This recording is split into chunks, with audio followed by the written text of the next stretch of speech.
यांच्या पवित्र सभामंडपामध्ये आपण सगळे गावकरी, महिला बंधू भगिनी गाव बैठकीसाठी या ठिकाणी उपस्थित झाला त्याबद्दल मी प्रथमतः जयसिंगांना मोठे आणि समस्त ग्रामस्थांच्या वतीने आपलं सर्वांचं हार्दिक आवाहन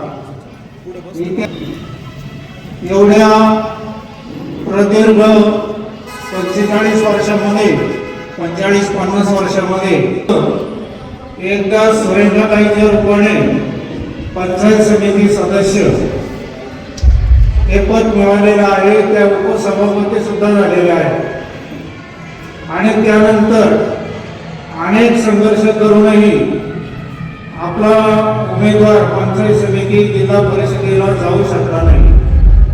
एवढं मोठं गाव पाहता राजकीय दृष्ट्या राजकर्त्याने आपल्या गावावर नाही म्हटलं तरी अन्याय केलेला आहे आणि आता या अन्यायाला वाचा फोडण्यासाठी तडफदार जयसिंग रखमाजी खोटे यांच्या रूपाने आपल्याला एक तडफदार कार्यकर्ता मिळालेला आहे आणि आपण आज सर्वजण त्यांच्या मागे, त्यांच्यासाठी नव्हे आपल्या गावासाठी, आपल्या स्वतःसाठी आपण त्यांच्या पाठीमागं एक दिलाने, एक चुकीने सर्व मतभेद विसरून त्यांच्या पाठीमागं आपण सर्वांनी उभं राहणं हे आपलं आद्य कर्तव्य आहे.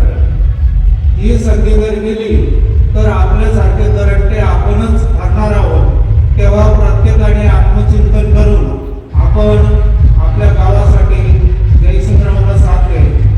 आता जयसिंगरावच का निवडले तर आपण सर्वजण पाहता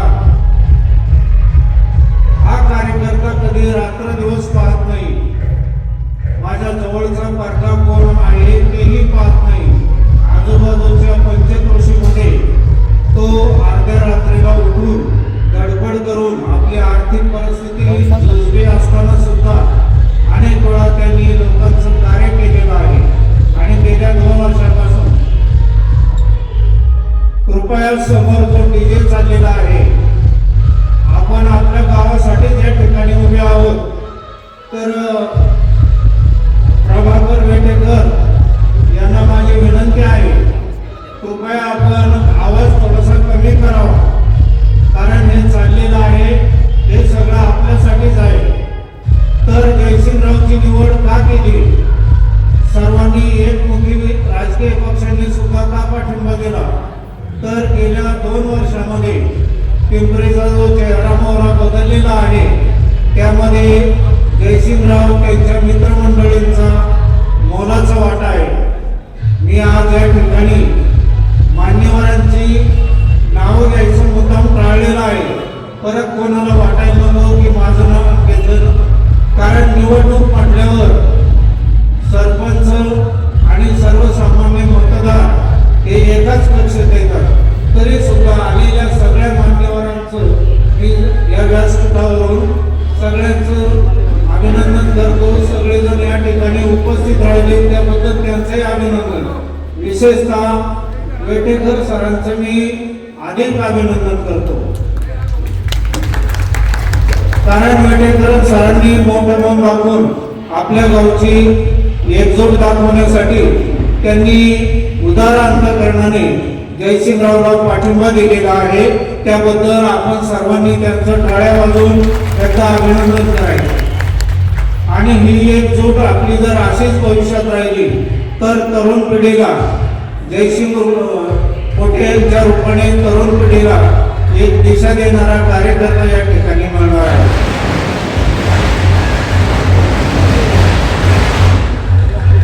पाठीमागा आवाज येतोय का?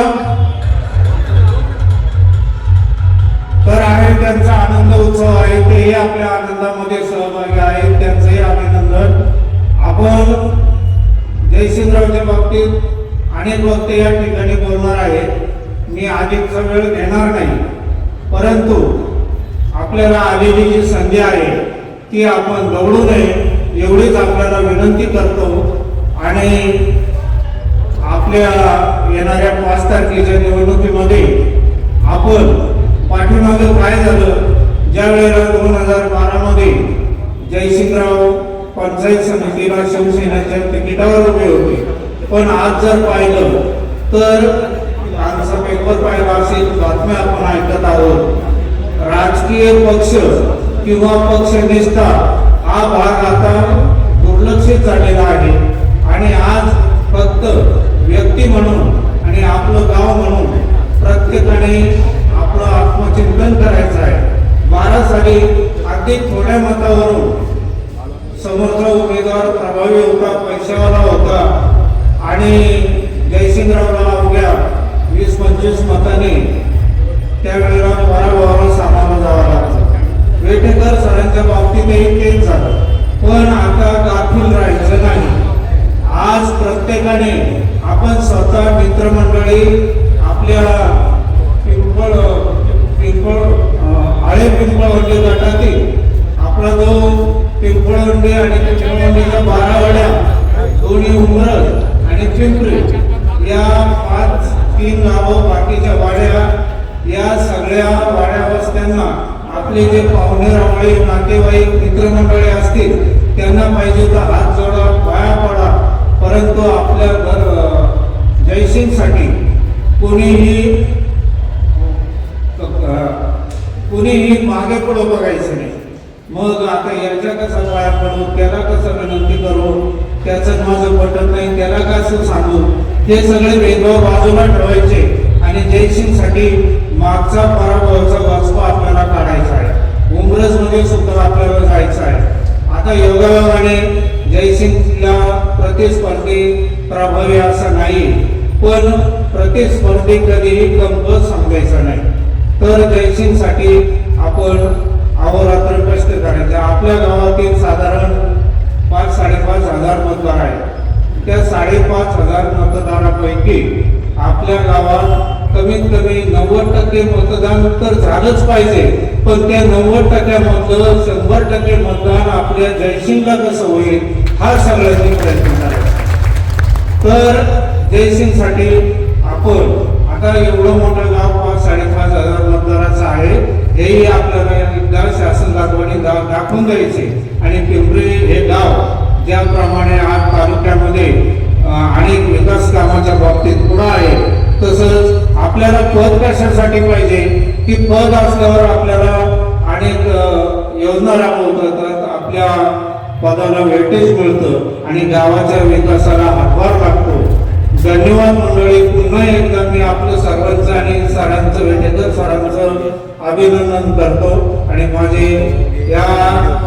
माझं मी भाग्य समजतो की आज खऱ्या अर्थाने गाव बैठकीतून जयसिंगच्या प्रचाराची सुरुवात होत आहे आणि या प्रचाराचा शुभारंभ भाषण करण्याची संधी आपल्या पुढे माझं मनोगत मांडण्याची पहिली संधी मला मिळते।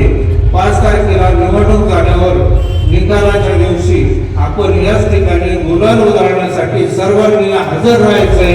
धन्यवाद।